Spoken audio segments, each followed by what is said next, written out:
So what happened after you were accepted? For instance, how did your credits transfer to the school?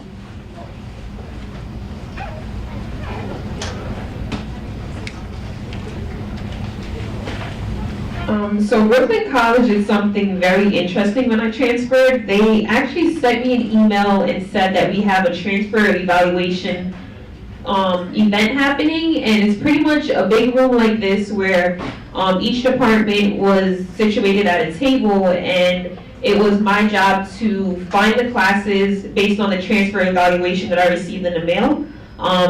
So let me take a step back. I received the transfer evaluation in the mail, and based on that, I was able to see what classes transferred over easily and what classes I still need to actually work on getting transferred over. So when I received that email for that event, I went on CUNY first and I printed out the description of the courses that I needed to be transferred over. And I literally pretty much did a little bit of research, and I figured out, okay, this course sounds like a sociology course. Let me go to the sociology table, and I gave them the description of the course, and then they wrote it off as like intro to sociology or different things like that. So at Brooklyn College, they have that program. I'm not sure about other senior colleges, but that was very helpful for me in my transition process, and also visiting the transfer office, because they were able to update that information and help me figure out how to use my degree works to make sure that certain classes were being counted as certain things. And it could be a little bit confusing, a little bit overwhelming, but definitely I would recommend that in your transfer process to actually use that office and see that there's an office like that on your campus where they'll give you a printout and be able to walk you through that, or give you recommendations of what course would be affiliated with what major or what department. So that was very helpful for me in that. For me, what happened after I was accepted, kind of, we could start when I was accepted. I started looking into the classes I needed to take, because at the time I wanted to do nursing. So I was looking into their prereqs, and some of the classes that were listed there, I had felt like I already took them at Guttman, but when I got my transfer evaluation, some of them were just coming up as electives. So I was already in third year of college, so I was like, I need to get these credits transferred to the right thing, so that way I can progress in that major.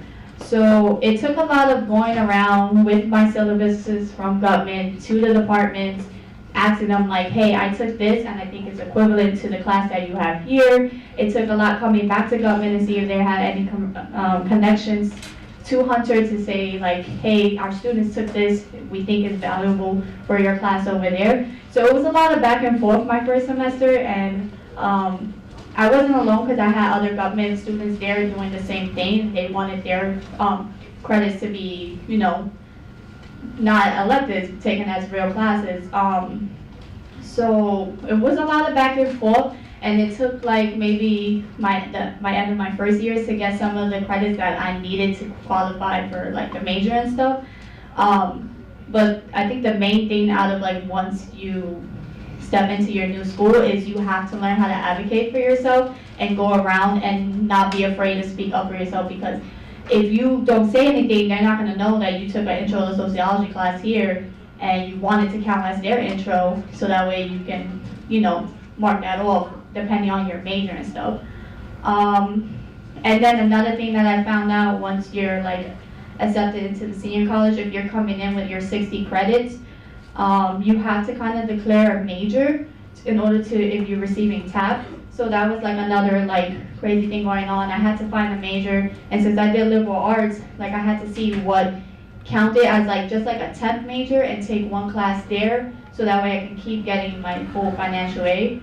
So a lot of stuff has to happen before you even step into your new school, because you know, you have to meet with your advisor. I had a transfer advisor, like she worked with just transfer students, and since Guttman was so new back then, like I had to do a lot of explaining, making sure I was clear, because they were like, oh, what is that? Like, I'm like, it's a school, so, you know? So it takes a lot of explaining yourself, and like, I had people like see me and walk the other way, but I was determined to like, I did my, you know, I worked hard, I got my A in that class, like, you need to take that, you know? So the good thing though, when you transfer to like a CUNY is your core requirements are done, so you don't have to worry about the CUNY Common Core, like they're set. But you need to prepare yourself for like the major that you want to be in, and making sure like if there was a prereq that you needed, you're in that class, you declare something, even if you just declare something just to get your TAP that semester while you work towards getting the requirements you need for your major, like that's stuff you have to think about ahead of time.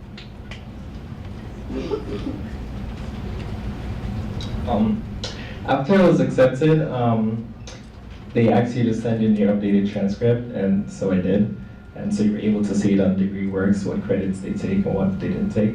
And since I did IT here, none of my IT credits transferred into my senior college.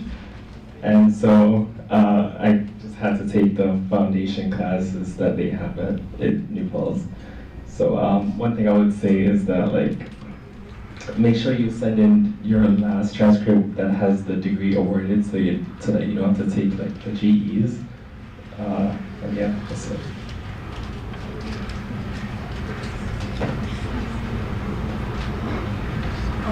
When I got my acceptance letter for American University, they had accepted way more credits than Boston University had, but the only problem was that they were trying to give me half of the funding that was necessary to even attend. So it's ooh, I can graduate faster.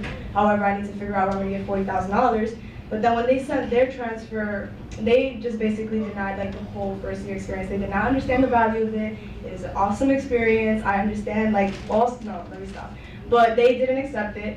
And I had to appeal it and resend the transcripts, no, the syllabuses, and they just didn't accept them. But it's, as she said, it's about advocating for yourself and being willing to resend that email, knowing that you had just sent the email the week prior, and always being on top of them. They just finished all my credit evaluations, and now I get to appeal them. So even though they denied them, it's gonna be a headache for me, but I'm gonna go ahead and appeal them all. It's probably gonna take me a whole year to do, but you might as well do it because you did work here and you did do what you did these classes, and they should accept them. But Guttman is fairly new, and I went to school in a different state, so they're kind of having a hard time believing the whole Guttman thing.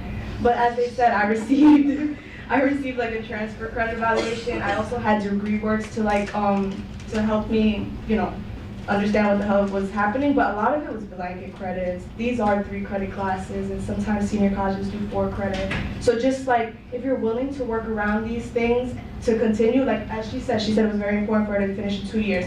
For me, I was I don't know what's important. I'm confused at this point, so I kind of locked myself in to finish for 3 years. I just did 2 years of school, and I'm about to do 3 more, and I'm kind of okay with that because it's I'm dreaming a little bit. But it depends on you and what you find is most important. Do you want to continue to go to school for 3 more years, and then what if you want to get a master's? You want to keep going? It's really all up to you. But for me, the transfer credit evaluation is horrendous. It's going to be horrendous, but you got to keep pushing and asking them to reappeal, especially those second-year classes that are actually more, I want to say they're chunkier, because when you tell them ethnographies of work, they're like, that's not even how you spell ethnography. I'm like, okay, yeah, but it's just, okay. But yeah, you know what I mean? So you just have to be willing to run around. And something that I would add also is the idea that just because certain courses are counted as electives doesn't mean that you're not getting any credit for them. So don't be too alarmed for that, because altogether within your 4 years you need 120 credits to graduate. So if you're getting 60 from Guttman and maybe some of them are being counted as elective, you're still getting those credits. So for me, my major was only 30 credits, which I finished within 1 year, but then I had a whole nother 30 that I had to figure out what I was gonna do. So I decided to pick up a minor in sociology, and then I was almost close to doing a minor in women and gender studies, but I needed an extra course, and I was like, I'm not spending more time just for one course. So the point of me saying that is, don't get too scared if they're being counted as electives, because you're still getting some type of credit for it. I would say maybe more focus on the actual major requirements, because that's what you need to complete in order to actually graduate with that degree. So I say that to say that just keep the holistic idea that I need 120, and even if they're being counted as part of that 120, also think about how many credits that major is. If the major credits and maybe certain courses aren't being counted, then you're going to be in school for another 2+ years if those credits aren't really being transferred over. So it's pros and cons to elective credits as well.